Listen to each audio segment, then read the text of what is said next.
मगर समय की भी एक सीमा है और हमारे लिए शायद 1-1.5 घंटे का जो समय है वो है, और उस 1.5 घंटे में ही अपनी सारी बातों को आपको सुना देना है और आपसे भी कुछ बातों को सुन लेना है। ठीक है? तो मनुष्य सामाजिक प्राणी, हम सभी जानते हैं, हम सभी सामाजिक हैं।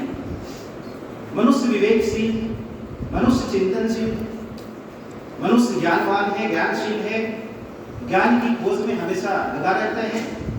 और सबसे बड़ी बात जो मनुष्य में है वो हमेशा अपना उत्थान चाहता है,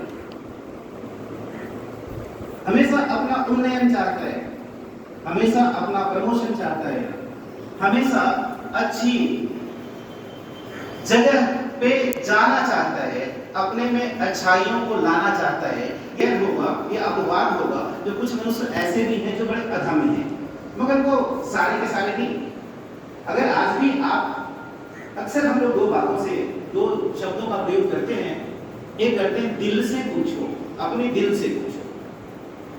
हम थोड़ा उससे और आगे बढ़ते हैं, अपनी आत्मा से पूछो कि जो आपका आत्मा है वो दिल से भी पुराना है, वो तो नश्वर है, वो तो हमेशा हमेशा का है। और जब हम आत्मा से पूछेंगे तो आपको सारी बात समझ में आ जाएगी। वो जो आपका आत्मा है दिल से पुराना है, और जो आत्मा है वो मस्तिष्क से भी तेज है। इसलिए जब कभी ऐसी दुविधा में आप फंसे तो आत्मा से पूछें, आत्मा क्या बोलता है, क्योंकि आत्मा की भाषा भगवान की भाषा है। आत्मा जो निर्देशित करे उसको आप कीजिए। आप कभी शायद गलती में नहीं करेंगे, गलती में नहीं फंसेंगे, कुछ गलत काम में आप नहीं जाएंगे।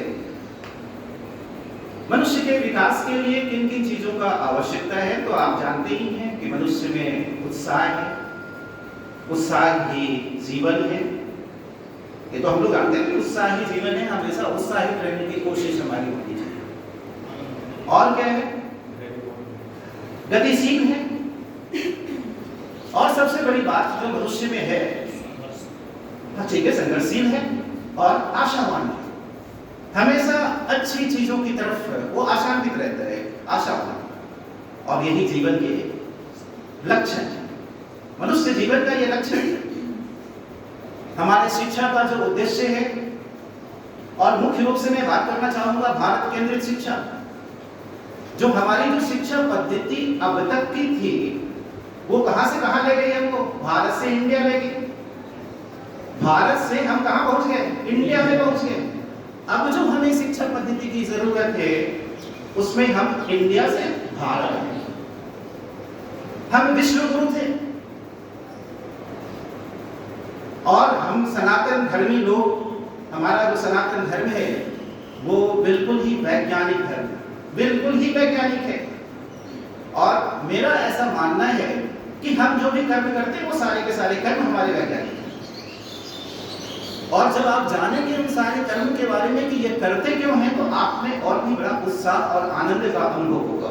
जैसे हम सुबह सुबह प्रार्थना करते हैं, आपको प्रार्थना करा दिया गया, प्रार्थना के उद्देश्य के बारे में जानेंगे, प्रार्थना के कारण जानेंगे, प्रार्थना से क्या लाभ है। लाभ नहीं है ऐसे ही एक बहानाबाजी है कि भाई ये हम लोग जो ये संघ वाले लोग हैं वो लोग ऐसे ही चंदन टीका पैजामा कुर्ता बता के और प्रार्थना करके डंडा डंडी भांज के निकल जाते हैं। इन सब के पीछे अपने कुछ बड़े उद्देश्य हैं और उसी उद्देश्य को हम आज के एजुकेशन की तरफ, शिक्षण पद्धति से हम उस उद्देश्य की प्राप्ति की तरफ चलने की कोशिश करें।